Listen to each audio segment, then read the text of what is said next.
Well, that didn't work out exactly as I planned.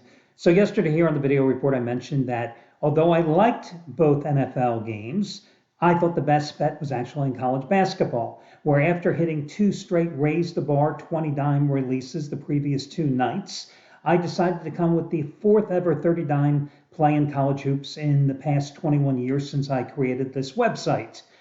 And I went with Arizona, a team that I had gone with five other times this season and had gone 4-1 with those plays. Well, Arizona was a 20-point favorite against Utah, and I figured the Wildcats would absolutely obliterate the injury-riddled Utes.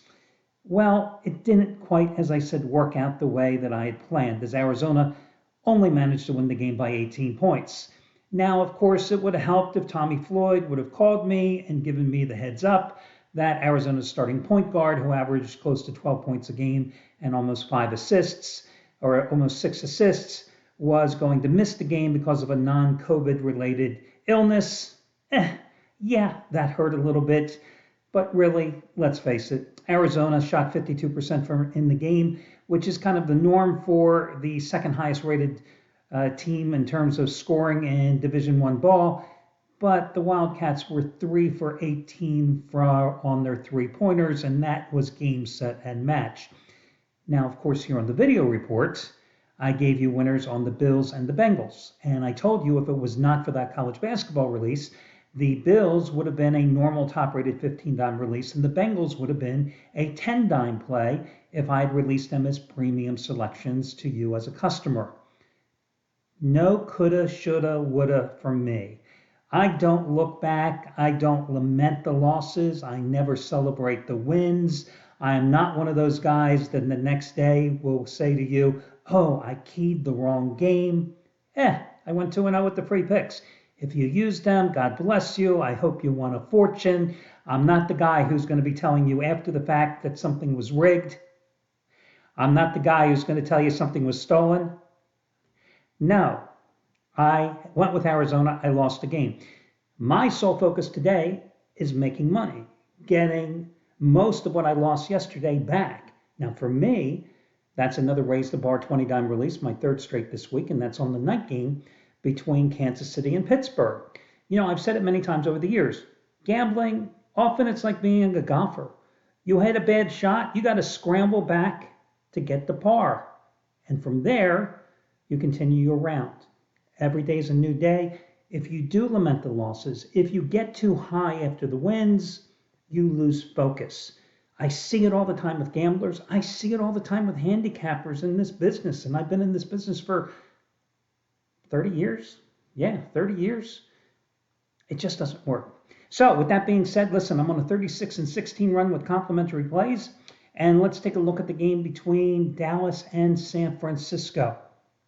You know, when I broke down the Bills game with the Patriots last night, I said this game all came down to whether or not Josh Allen could deliver the victory with his arm and with his legs. And you saw he really was the key for the Bills and their success last night. Well, this game comes down to whether or not Dak Prescott plays like the guy who keyed that Dallas offense to that 6-1 start early in the year, or the guy that was just middling, you know, and so-so in the home stretch for the Cowboys. You know, early in the season, that Cowboys offense just looks so dynamic. Down the home stretch, the offense, the defense, I mean, how does this team lose to Arizona a few weeks ago at home? With all that offensive firepower, how does that team score just 22 points at home against an Arizona team that had been in a slump the second half of the season? Go figure. You got a San Francisco team that's coming in here that's on a 7-2 run, a San Francisco team whose defense has allowed just 18.1 points a game over the last 9 games.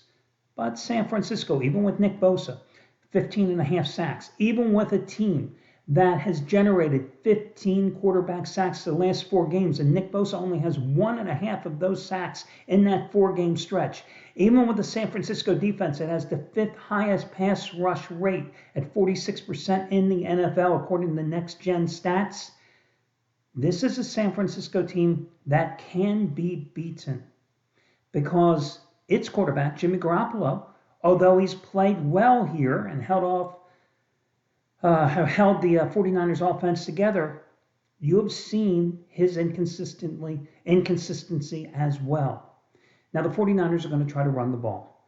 They're going to try to milk the clock, and they do a good job, of course, at stopping the run, putting pressure on opposing quarterbacks, and if they run the ball, they keep the Dallas offense off the field. But it still comes down to me when I analyze this game, who plays better? Dak Prescott, who has 3 excellent wide receivers, a much improved tight end, 2 good running backs, or Garoppolo, who has weapons at his disposal, especially Deebo Samuels, who, let's face it, although the Cowboys secondary has played well this year, they haven't played anybody like Deebo Samuel, who not only is a tremendous pass catcher, but do you realize he had 53 runs for 343 yards and 7 touchdowns in the final 9 games of the season this year? And he was second in the league with yards after a catch with 780, right behind Cooper Kupp of the Rams, 846. They haven't faced anybody like him this year. So the line is 3 points. The other key for Dallas here today is going to be Michael Parsons. I mean, tremendous rookie season, 13 sacks, 67 pressures, 20 tackles for loss. Those numbers rank him 6th, 9th, and 3rd, respectively, in those categories in the NFL. A tremendous rookie campaign. Fresh, healthy, he will terrorize Jimmy Garoppolo, I believe, who, remember, is not 100% healthy because of that finger injury suffered in the second to last game of the season. So I'm willing to lay the 3 points with the Cowboys at home. Naturally, I'm buying down the half point on Dallas. But I have an alternative play for you as well today. Now, you know I love teasers. I went 2-0 with NFL teasers with premium plays this year. I went 2-0 with NFL teasers here on the video report this season. In fact, gave you a winner last Sunday with a teaser. How about this teaser for your consideration? 2-team, 7-point teaser.